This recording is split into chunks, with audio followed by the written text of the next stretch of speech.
ప్రతి ప్రతి మనిషిలో కూడా ఒక టాలెంట్ అనేది ఖచ్చితంగా ఉంటది. బయటకొచ్చి మాట్లాడగలిగే వాళ్ళు చాలా తక్కువ మందుంటారు. మాట్లాడాలనుకున్న ఆలోచన ఉన్నా కూడా మాట్లాడడానికి చాలా టైం పడతది. 2016లో అనుకుంటే 2025కి నేను మాట్లాడగలుగుతున్నాను. సో, ఇంకా నేను చాలా మాట్లాడాలనుకుంటున్నాను. సో, ప్లీజ్ అంటే నేను ఒక మనం సాధారణంగా సపోజ్ ఒక పీపీటీ ఇస్తున్నామనుకోండి. ఒక 10 మంది ముందే మాట్లాడగలము. ఒక 15 మంది ముందు మాట్లాడగలము. కానీ ఇప్పుడు నాకు 200 మెంబర్స్ సబ్‌స్క్రైబర్స్ ఉన్నారు. వాళ్ళతో నేను మాట్లాడుతున్నాను. అంటే 200 మందంటే చూడండి ఒక ఆడిటోరియం ఈజీగా నిండిపోతది. అంటే 200 మందితో నేను మాట్లాడాలి. సో, ఈ 200 మందిలో ఒక్కలైనా సరే ఓకే. నా నా వల్ల ఎవరు ఇన్‌స్పైర్ అయిపోవద్దు. వాళ్ళ లైఫ్స్ మార్చుకోవద్దు. కనీసం ఒక వాళ్ళ మైండ్ ప్రాసెస్ అనేది మార్చుకోగలిగితే I am very thankful to my self. So, please subscribe చేయండి. నాతో నేను మాట్లాడేవి వినడానికి ట్రై చేయండి. మీరేదైనా చెప్పాలనుకుంటే కామెంట్‌లో చెప్పండి. అది ప్రో అయినా అది ప్లస్ అయినా, మైనస్ అయినా నేను తీసుకుంటాను. Thank you. ఈరోజు కర్నూలులో జరిగిన బస్ యాక్సిడెంట్ అసలు ఎంత ఘోరమండి. అలా చనిపోవడం అనేది, సజీవ దహనం అయిపోవడం అనేది ఎంత ఘోరాతి ఘోరం. ఆహ్, ఆ ఘోరాన్ని మనం అసలు ఊహించుకోవడానికే మనసు చాలా బాధకి గురవుతుంది. అలాంటిది దగ్గర నుండి లోపల వాళ్ళు చనిపోతుండగా బయటకొచ్చి చూస్తుంటే అసలు ఎంత బాధాకర విషయం. అలాంటిది వాళ్ళు మన సొసైటీని చూసి ఇంకా బాధపడ్డారట.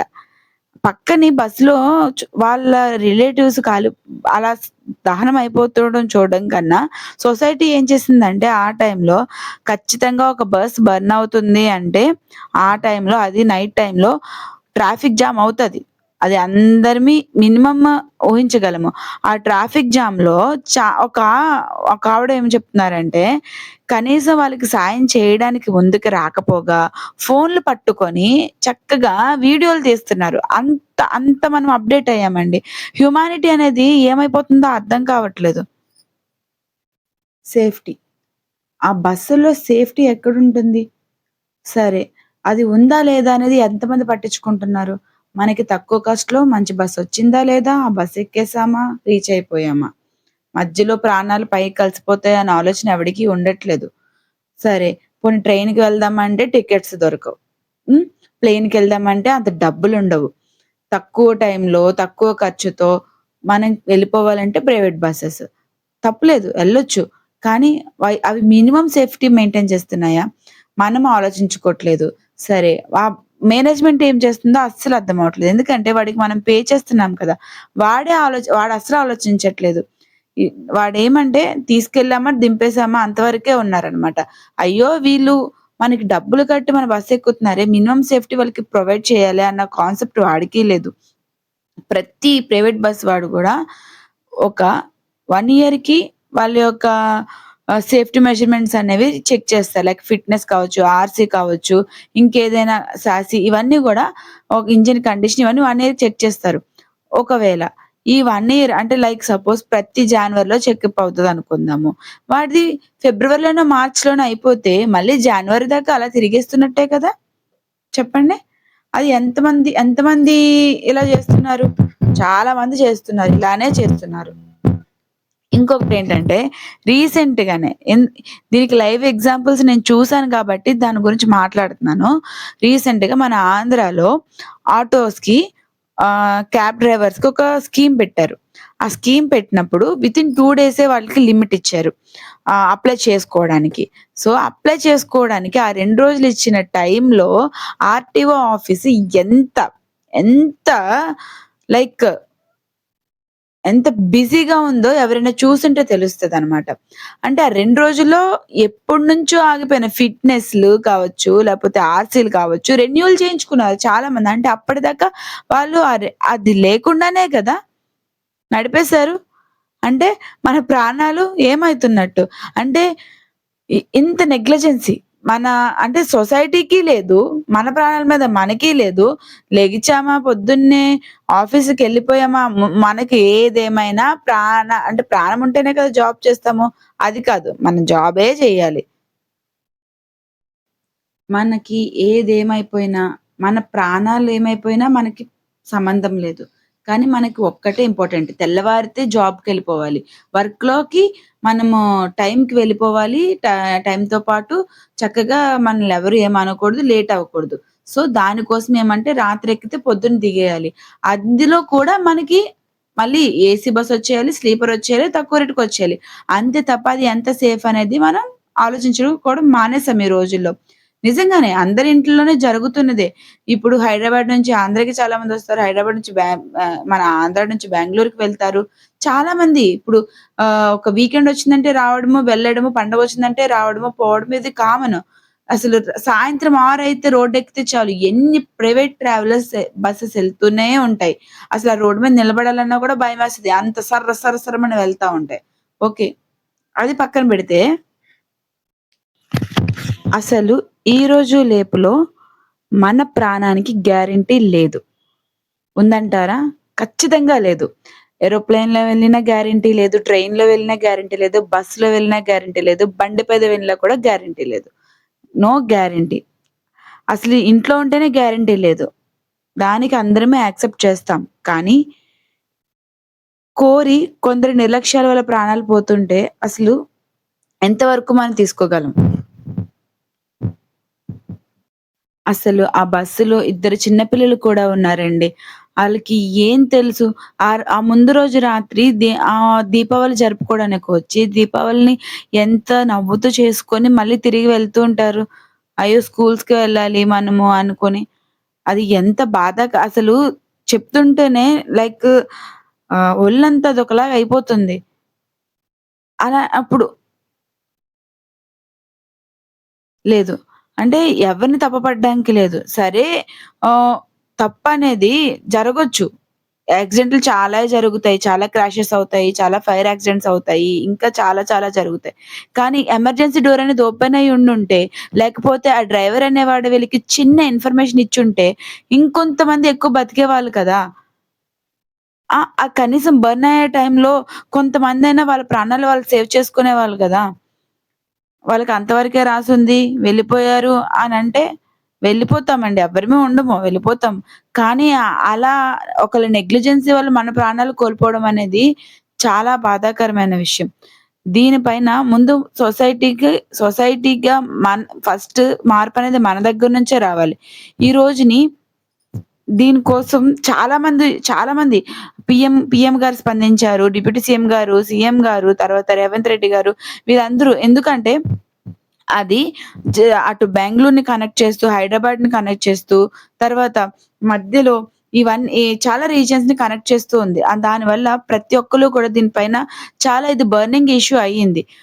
ఓకే. అందరూ రెస్పాన్సిబుల్‌గా దీనిపైన ఇన్వెస్టిగేషన్ చేస్తున్నారు. ఇంకా ఏమైనా ఉందని చూస్తున్నారు. కానీ ఫస్ట్ ఆఫ్ ఆల్ మనం ఒక బస్‌కి మనం టికెట్ బుక్ చేసుకుంటున్నామంటే మినిమమ్ మనమేం చెక్ చేసుకోవాలి. లైక్ ఒక బస్ డ్రైవర్ నంబరు ఇచ్చేస్తున్నారు. అది ఎక్కేస్తున్నాము, పోతున్నాం అంతే. ఇంకా దాని యొక్క కండిషన్ ఏంటి? ఇప్పుడు మనమే అండి స్కూటీ తీస్తున్నాము అనుకుందాము పలానా చోటికి వెళ్ళడానికి. మినిమమ్ చూసుకుంటాం కదా! టైర్‌లో గాలుందా లేదా? లేకపోతే పెట్రోల్ ఉందా లేదా? ఏంటి అని. అలాగే బస్సెక్కి ఒక నైట్ అంతా జర్నీ చేస్తున్నాము. ఒక ఊరు నుంచి ఇంకో ఊరు ఎళ్తున్నాము అంటే, దానికి ఎవరు అంటే అసలు ఎక్కడ? ఎవరిస్తారు మనకి సేఫ్టీ? చాలా మంది అంటే కొన్ని చూసాను. ఈ లైవ్ అప్‌డేట్స్ చూసిన తర్వాత కిందని కామెంట్స్ ఏమంటే, "నేను చాలా చాలా ట్రావెల్స్‌లో ట్రావెల్ చేశాను. కానీ ఎప్పుడు కూడా ఏదో ఒక ఇష్యూ చెప్పేవాళ్ళు బస్ డ్రైవర్స్ పెట్రోల్ లీకేజ్ అని గాని, లేకపోతే ఇంజిన్ ప్రాబ్లమ్ అయింది. ఇంజిన్ స్ట్రక్ అయింది. ఏదో పైప్ లీకేజ్ ఉంది." ఇలా చాలా ప్రాబ్లమ్స్ చెప్పేవారు. ఎప్పుడూ కూడా ఈ ట్రావెల్స్ అనేవాళ్ళు ఒక కంప్లెయింట్ లేకుండా పలానా డెస్టినేషన్‌కి రీచ్ అయింది చాలా తక్కువ కేసెస్ అని. సరే. ఇలా ఉంది. మనం ఎవరిని క్వెషన్ చేయగలం? ఎవరిని అడుగుతాము? ఎవరిని అడగడానికి ఏమీ లేదు. జస్ట్ మన అంతే ఇంకా పొద్దున్నే లేచామా ఆహ్, రేపటి నుండి ఇంకా ఈరోజు యాక్సిడెంట్ అయింది మర్చిపోయామా, రేపటి నుంచి మన లైఫ్‌లోకి మనం వెళ్ళిపోయాము. అందరం అలాగే ఉంటాంలెండి. మన ముందే ఏం జరుగుతున్నా సరే ఈరోజు చూసి మరుసటి రోజుకి మర్చిపోయి మన యాతన అంటే ఓకే. మన ఫ్యామిలీ, నా ఫ్యామిలీ, నా జాబు, నా రెస్పాన్సిబిలిటీస్ అనుకుంటూనే ఉన్నాము. కానీ ఇలాంటి ఇన్సిడెంట్స్ ఎన్ని జరుగుతున్నాయి. చాలానే జరుగుతున్నాయి. ఆ! ఒక, ఒక బస్సులో మినిమమ్ ఒక 40 మెంబర్స్ ఎళ్తున్నారు అంటే దానికి మినిమమ్ సెక్యూరిటీ ఉండాలి. సేఫ్టీ ఉండాలి. మొన్న రీసెంట్‌గా ఇన్‌స్టాగ్రామ్‌లో చూసాను. ట్రావెల్ బస్‌లో వెనకాల ఒక సీట్ ఉంటదండి. ఆహ్, ఆ ఒక అమ్మాయి ప్లేస్ లేక అది బుక్ చేసుకుంది. ఓకే. పడుకుంటే ఈ కండక్టర్ అనేవాడు వెళ్ళి అక్కడ కిందని హ్మ్. పడుకొని ఆ అమ్మాయితో మిస్‌బిహేవ్ చేశాడు. మిస్‌బిహేవ్ చేస్తుంటే "నీకు పెళ్లయిందా? ఒక్కదానివే వెళ్తున్నావా?" ఇలా సంథింగ్ ఏవో మాట్లాడుతుంటే ఆ అమ్మాయి నడుచుకుంటూ వచ్చి ముందునున్న వేరే ఒక లేడీ ప్యాసింజర్‌తో మాట్లాడితే ఆవిడ వెళ్లి ఆహ్, వీడియో తీస్తూ "ఏంటి? ఏం మాట్లాడుతున్నావు? అసలు లోపలికొచ్చి ఇక్కడికి ఎవరు పడుకోమన్నారని" అడుగుతుంటే బస్సులో ఆమె ఒక్కతే కాదు కదా! రిమైనింగ్ చాలా మందుంటారు. కనీసం 40 మెంబర్స్ అనుకుందాం. లేకపోతే 30 మెంబర్స్ అనుకుందాం. మిగిలిన వాళ్ళు ఎవ్వరు రెస్పాండ్ అవ్వలేదండి.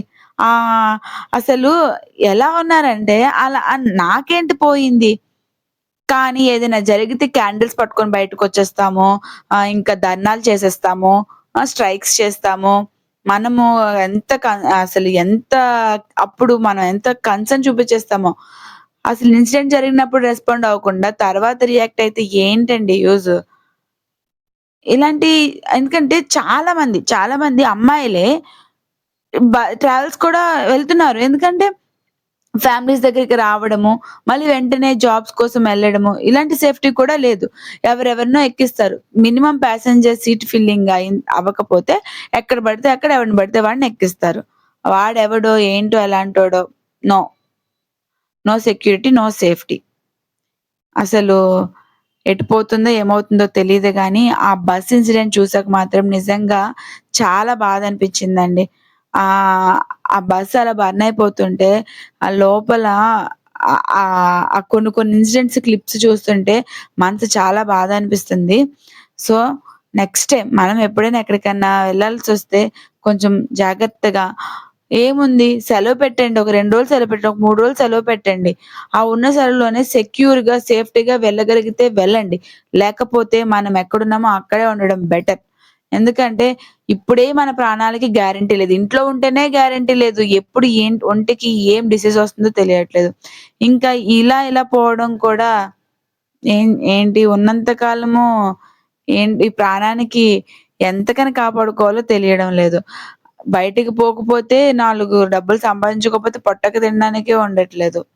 ఇలాంటి రోజుల్లో ప్రయాణం అనేది ఇంకా భయంకరంగా మారింది.